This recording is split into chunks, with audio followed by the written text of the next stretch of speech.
tuyo at suka guys, ang ating nilulutong laman ng loob. At ito ikiwat-kiwat natin ulit guys. Gawin nating adobo guys ya. Adobo na ano, yung natitira ay buttered. Yung pinangluto natin ay star margarine.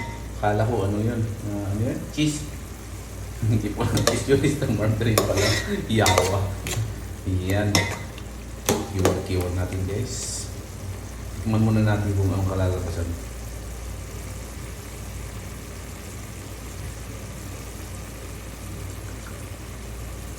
Sugasan natin ng yan. At titignan natin kung anong kalalabasan ng ating luto. At habang naghihintay guys, takpan muna natin siya. And after 20 minutes, pwede nang lantakan ang adobong lamang loob guys. Yan, bye bye!